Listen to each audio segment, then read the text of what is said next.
লুৎফা হালুম সেলিমা বেগমের জন্ম 1962 সালে অসমের উত্তর লখিমপুরে। পড়াশোনা অসমিয়া ভাষায় অনার্স সহ গুয়াহাটি হ্যান্ডিক গার্লস কলেজ থেকে স্নাতক, পরে গুয়াহাটি বিশ্ববিদ্যালয় থেকে স্নাতকোত্তর এবং ডক্টরেট। পেশায় গুয়াহাটি কটন কলেজের অসমিয়া ভাষা সাহিত্যের অধ্যাপিকা। তার প্রকাশিত কাব্যগ্রন্থগুলি হল অতন্তর ঘটিছে, সেউজিয়া বাঁট এটা বিচাৰিছে চৰা পাত বোৰে, হে বিৰকমাই বুকু ফালি চৰাহী মোৰ, উৰণীয়া বাগিচাত তৰাৰ চৰাই, অকলে থাকিলে কিছুমান কাম কৰিবলৈ ভাল, বিষাদ জল তরঙ্গ। তার কবিতা ইংরেজি, হিন্দি, নেপালি, বাংলা, কানাড়া, গুজরাটি, রাজস্থানী, উজবেক, স্প্যানিশ, ফরাসি ইত্যাদি ভাষায় অনুদিত হয়েছে। এছাড়া তার মুকুটে 1996 সালে যুক্ত হয়েছে মুনিন বরকটকি পুরস্কারের পালক। আজকের একক কবিতা পাঠের অসমিয়া কবিতাসমূহ বাংলায় অনুবাদ করেছেন সঞ্জয় চক্রবর্তী।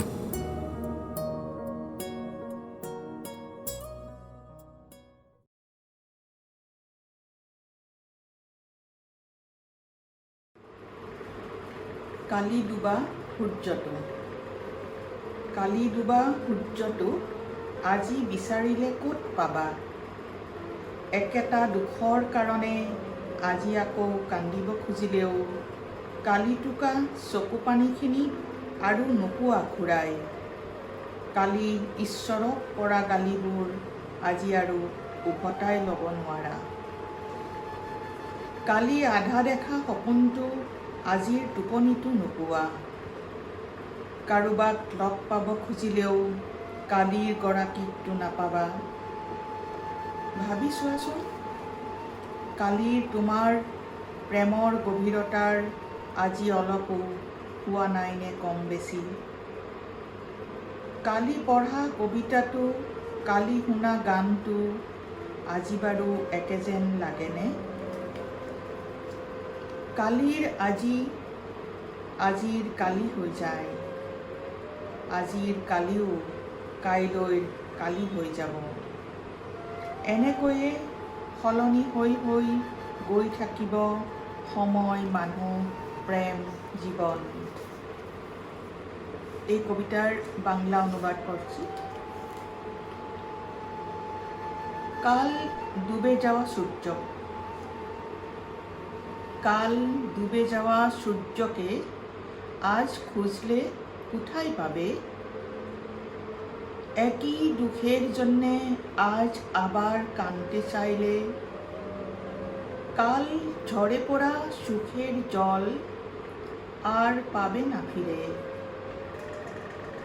কাল ঈশ্বরকে দেওয়া গালাগালগুলো আজ আর ফিরিয়ে নিতে পারবে না। কাল অর্ধেক দেখা স্বপ্নটি আজকের ঘুমে পাবে না। কারোর সঙ্গে দেখা করতে চাইলেও কালকের লোকটাকে পাবে না আজ। ভেবে দেখো, কালকের প্রেমের গভীরতা কি আজও হয়নি কম বেশি?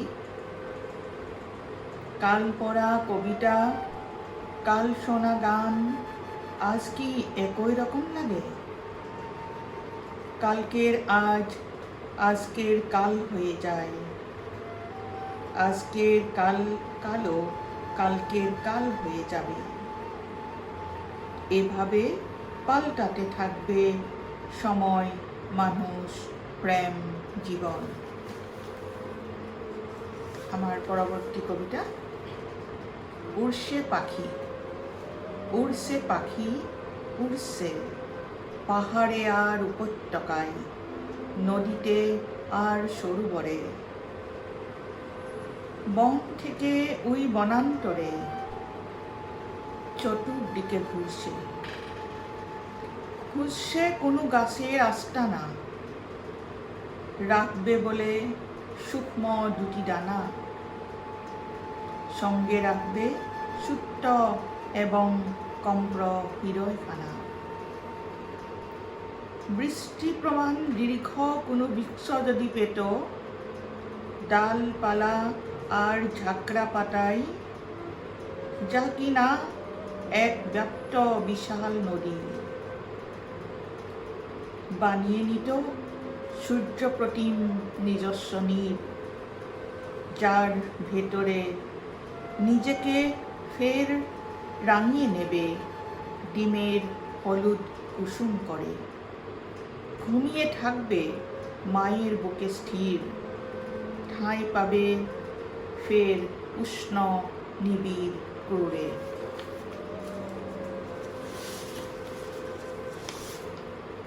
কবিতার নাম দুঃখের জন্যে। দুঃখের জন্যে আপনার কখনো কি দুঃখ হয় না? দুঃখের যে নিজের একটা বাড়ি নেই, একটি সংসার নেই, সংসারে এমনকি একটা আলমারিও নেই যেখানে নিজের দুঃখগুলি গুছিয়ে রাখতে পারে কিছুদিনের জন্য। দুঃখরও তো নিজের দুঃখ আছে, সে বিষয়ে আপনি কি কিছু ভাবেন? প্রায় অসময়ে না জানিয়ে দুঃখ আসে আপনার পাশে, আমার কাছে, অনেকের পাশে দুঃখ আসে। দুঃখ কি করতে পারে চলে না গিয়ে? কেউ তো তার অপেক্ষায় থাকে না। সুখের খাবার একবেলার কেউ দেয় না বেড়ে, চিঠি লিখে না, ফোন করে না, প্রেমও নেই। দুঃখকে সুখী করতে কখনো কি আপনার মন ভাবে না? সবার জন্যে দুঃখ অপ্রত্যাশিত, সেজন্যে দুঃখের বড় কষ্ট হয়। আপনি কি কখনো ভেবে দেখেছেন দুঃখ যে খুব বিবেচক? সুখের পেছনে দৌড়াতে সে নারাজ, নিজের পশ্চাতে সুখকে আসতে বলতে কিন্তু তিনি রাজি। সে যে দুঃখ হয়ে জন্মান, তাতেও তার কোনো দোষ নেই। আপনাদের কি কারো ইচ্ছে হয় না একটি আনন্দের বাইকে একদিনের জন্যে দুঃখকে উঠিয়ে দোকানে দোকানে ঘুরে ফেরাতে? দুঃখকে একটা সুখের পোশাক কিনে দিতে মন কি চাই না আপনার? দুঃখ পড়েছে যে সুখের পোশাক, তাতে হাসির পারফিউম ছিটিয়ে দিয়ে কাফে কফি ডেটে দুঃখের সঙ্গে মুখোমুখি বসে কফির কাপে দুঃখের অশ্রু ঢালতে আপনার সত্যি কি ইচ্ছে করে না? দুঃখকে একদিন চুপি চুপি এক নারী একটি সুখের পোশাক পরার জন্য জোর করেছিল। দুঃখ বলল সে পোশাক পরে সে কোথাও যাবে না, কেউ কোনোদিন চিনতেও পারবে না দুঃখের পবিত্র মুখ। একা থাকলে, একা ঘুরে বেড়ালে কিছু কাজ করা সহজ। একা থাকলে, একা ঘুরে বেড়ালে কিছু কাজ করা সহজ। চুপচাপ দুঃখ খুঁজে এনে সুখে ডুবিয়ে পুরনো স্বপ্নদের নতুন নতুন জামা কাপড় পরিয়ে দেখতে, বুকের আলমারি থেকে স্মৃতিগুলো বের করে সাজিয়ে রাখা ভালো। তারা আকাশ আর মাটির মতোই দুঃখ, স্বপ্ন এবং স্মৃতিরও কণ্ঠস্বর নেই। এজন্যেই একা থাকলে এদের মিছিলে ভাগ নেওয়া সহজ। একা থাকলে কখনো না লেখা চিঠিগুলো পড়তে, পৃথিবীতে কখনো না নামা বৃষ্টিতে চুপচাপ ভিজতে, কখনো না শোনা গানগুলো গুনগুন করা ভালো, আর কখনো শুতে না পারা ভবিষ্যতের পতাকাটি তুলে ধরতে, পাহাড়গুলোকে হাঁটার মন্ত্রণা দেওয়া খুব সহজ। একা বেড়ালে প্রাতঃভ্রমণ এবং সান্ধ্য ভ্রমণের মধ্যে একটা চুক্তিপত্র করা সহজ। নিজের চুক্তিপত্রকে নিজে অমান্য করে, অবজ্ঞা করে, নিজের ইচ্ছে মতো টুকরো টুকরো করে, তারই কিছু টুকরো মাকড়সরার জালে ছুঁড়ে, কিছু টুকরো বেড়ায় ঝুলিয়ে, বিছানায় শীত হয়ে শুয়ে শুয়ে তাকিয়ে থাকা সত্যি ভালো। একা থাকলে, একা ঘুরে বেড়ালে আত্মহত্যার পরিকল্পনা করা অথবা আত্মহত্যা করা, নিজের কবর খুঁড়তে, নিজের চিতায় নিজে আগুন দেওয়া সহজ। মৃত্যুর পর কে কি করবে সে ভাবনাও সহজ। একা থাকলে, একা ঘুরে বেড়ালে ঈশ্বর এবং ভাগ্যের সঙ্গে মুখোমুখি হওয়া সহজ। ওনাদের জবাবদিহি করাও অনেক সহজ। পরবর্তী কবিতা আমার। কোনো সাগর অথবা নদীতে এখন আর ঢেউ নেই। ঢেউয়েরা নিজেই নির্মাণ করেছে একটি সাগর। গাছের পাতায়, জলের বুকে কোথাও আর বাতাস বইছে না। প্রাণ খুলে দিয়ে সে উড়ে চলেছে ঢেউয়ের সাগর পাড়ে। ঢেউয়েরা ফেলে আসা নদী পাড়ের বালুচরে মুখ লুকিয়ে কাঁদছে,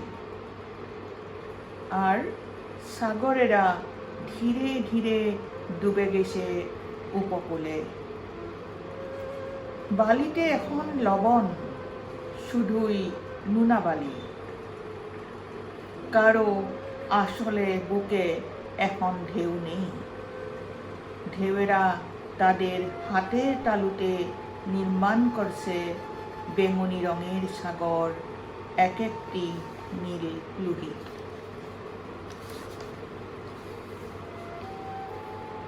টেবিলের আত্মগাথা। বহু শতক ধরে আমার না বলা কথাগুলো বলার ইচ্ছে জেগেছে। লিখতে পড়তে জানি না সত্যি, অথচ আমার বুকের সমতলে নির্মিত হয় কত না শব্দশিল্প, বর্ণশিল্প। ভাবতে ভালো লাগে, আমি না হলে কত কিছু যে হয় না। আমার বুকে স্বাক্ষরিত হয় বিবাহ চুক্তি অথবা বিবাহ বিচ্ছেদ, মোকদ্দমার রায়, ফাঁসির হুকুম, গ্রেপ্তারি পরোয়ানা অথবা বিনা শর্তে জামিন। আমি না থাকলে পূর্ণ হয় না লাইব্রেরি, ক্লাসরুম। আমি না হলে স্থির হয়ে যায় আদালত, পাঠশালা, চিকিৎসালয়, সভা সমিতি, অভ্যর্থনা, উৎসব। কিন্তু কি না হলে আমার চলে না কেউ জানে না। কখনো বা উঁচু, বিস্তৃত, ঘোরালো, দীর্ঘ, বর্গাকার, আয়তাকার, কত যে রূপকল্প আমার। কাঠের, আয়নার, ফাইবারের, বেতের, বাঁশের, সমবেদনার, চেতনার, কত ধরনের যে শরীর শিল্প আমার। সুগন্ধি খাদ্য সম্ভারে উপসে পড়লেও আমার মসৃণ মৌন বুক, আমি কিন্তু খিদেই থাকি, তেষ্টাই মরি। কত কঠিন কোমল আলাপ গড়াই আমার বক্ষর সমতলে, সব বুঝেও বুঝি না, দেখেও দেখি না কিছু, অতএব কোনো কথাতেই হতে পারে না সাক্ষীর অফুরন্ত আধার। আমার সুখ দুঃখের সাক্ষী হয়ে পাশেই দুহাত মেলে থাকে সে আর, যার বুকেও বয়ে যায় একটি অদৃশ্য বেদনার নদী। পারি না ছুটে সেই বেদনার ধার। 4.5 পা থাকার পরও আমাকে হাঁটতে শেখালো না। বৃষ্টিত ব্যাকুল বক্ষের কক্ষে যে কাউকেই প্রেমে জড়িয়ে ধরতে পারি না। বাউল বাতাসের ঘর খুঁজতে বেরুতে পারি না এক রাতের জন্যেও। নিজ থেকে করতে পারি না কিছুই। তাই ভাবি, সম্ভাবনার সকল দুয়ার বন্ধ করে আমি কেন টেবিল হলাম। সুখকে মনে পড়ে অনেক দিন হলো। বিষাদ প্রতিমার ললাটে চুম্বন এঁকে চলে যাওয়া অনেক দিনই হলো। আসলে সুখ কখন আসে কখন যায় কেউ জানতেই পারে না। শুনেছি কখনো নাকি অসহ্যের ঘোড়ায় চেপে সদর্পে আসে সুখ, কখনো শান্তির রেলে চড়ে ধীরে ধীরে ক্রমশ শতাব্দী জুড়ে আসে। খুব দ্রুত আর ঘন ঘন যাওয়া আসা করা সুখের ধর্ম নয়। কখনো বাতাসের সুরঙ্গ দিয়ে গোপনে বয়ে যায় সুখের ঝর্ণা। প্রাপ্তি, হাসি, আনন্দ এসবে বিচরণ করা সুখ আসলে নিজেই নিজের রাজা।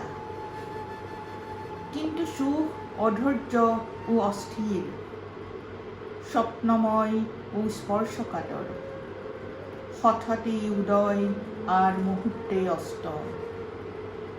সুখ মানুষকে হাসায় কান্দায়, তবু যেখানে থাকে রাজার মতো থাকে, পতাকার মতো উড়ে।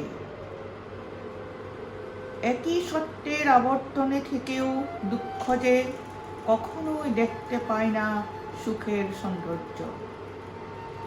দুই আসলে ভীষণ নিচঙ্গ।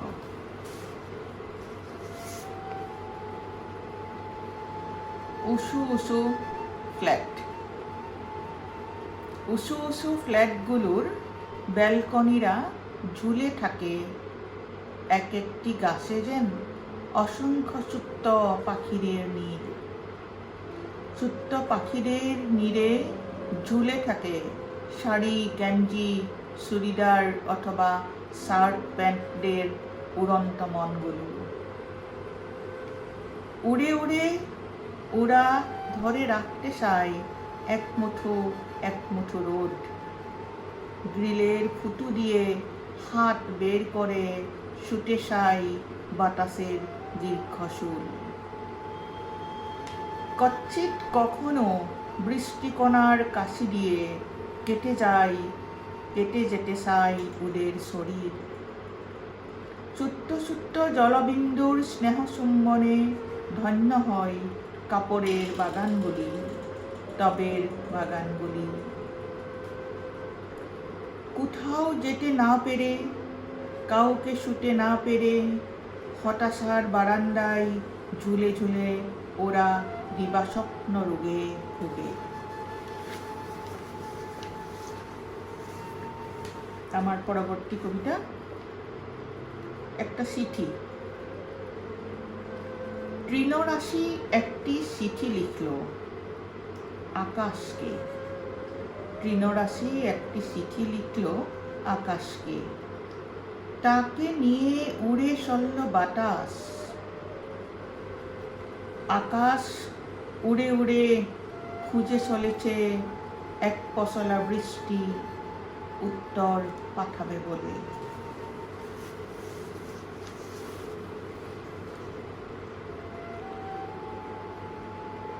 কাকে শুয়েছিলাম, কাকে কে শুয়েছিল, আঙুলের ডগায় যে লেগে রয়েছে একটি নিস্তেজ মুখের ছায়া।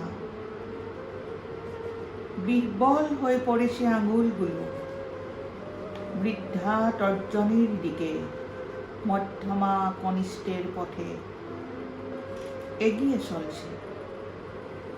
পথ হারিয়েছে তারা নিজেদেরই মধ্যে। কাকে কে তুলে নিয়েছিল হাতে, আঙুলের ছিন্নমূল ছায়ার এই চাপা কান্না। খুব সহজ ব্যাপার নয় নিস্তেজ মুখে ঢেলে দেওয়া একটি ভোরের স্বপ্ন। সত্যি একদিন সেই আঙুলগুলো চলে যাবে নিজেদের শরীরের সীমা পেরিয়ে ছায়ার শরীরের সঙ্গে।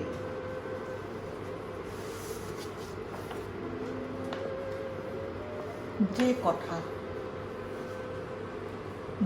কথা কেউ কখনো বলতে পারে না অন্য কাউকে, যে কথা ফুলকে বলতে পারে না কাটা, শিশিরকে ঘাস, শিকড় পারে না মাটিকে বলতে, আগুন পারে না ভস্মরাশিকে। এমনকি মন্দিরে দাঁড়িয়ে ঈশ্বরকেও বলা যায় না যে কথা, সে কথাটাই আজ বলা হবে। যে কথা নদীকে বলতে পারে না মাছ, শস্য দানাকে খোসা, পাতারা পারে না বাতাসকে বলতে, ঝিল্লি পারে না বলতে দিবসকে। এমনকি অন্ধকারে দাঁড়িয়ে বারাঙ্গনাকেও বলা যায় না যে কথা, সে কথা আজ বলা হবে। কথাটা এই যে উপরে ফেলা যে গাছ আজ পাথর, তার শিকড়ের উচ্চ মানুষের হৃদয়ে।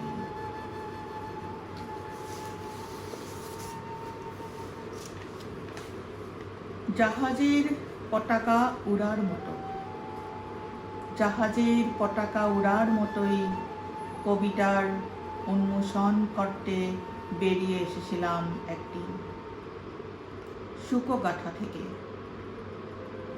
আমার সঙ্গে বেরিয়ে এসেছিল একটি স্বাধীন আকাশ, একটি সৌন্দর্যের বাগান, দো সুখে শীত জড়িয়ে এক ঝাঁক কুয়াশা। আমার কোনো অসুবিধা হয়নি, মাঝে মাঝে শুধু মৃত্যু হয়েছিল আমার। বেঁচে থাকা সময়ে কবিতা লিখেছিলাম আর পড়ছিলাম। কবিতার হৃদয়ে ছিল বিশুদ্ধ বাতাস, জ্বলন্ত আগুন, মেঘের ছাউনি আর জামা, জল ঝড় রাতের পাখি, বিক্ষণ্ণতার বৃষ্টি। কোনো অসুবিধা হয়নি কবিতার হৃদয়ে আমায় ঠেলে পৌঁছে দিতে। কবিতা হয়ে উঠেছিল আমার জীবনের অন্তিম প্রেমিক। দরিদ্র প্রেমিকের এই সিক্ত হৃদয়ে শব্দও ধ্বনিময় শস্যে বারন্ত। প্রেমের রোদে মেলে দিয়ে সবুজ হাল নিয়ে কবিতার মাতাল প্রান্তর। কবিতা আমার শেষ প্রেমিক, অন্তিম আশ্রয়।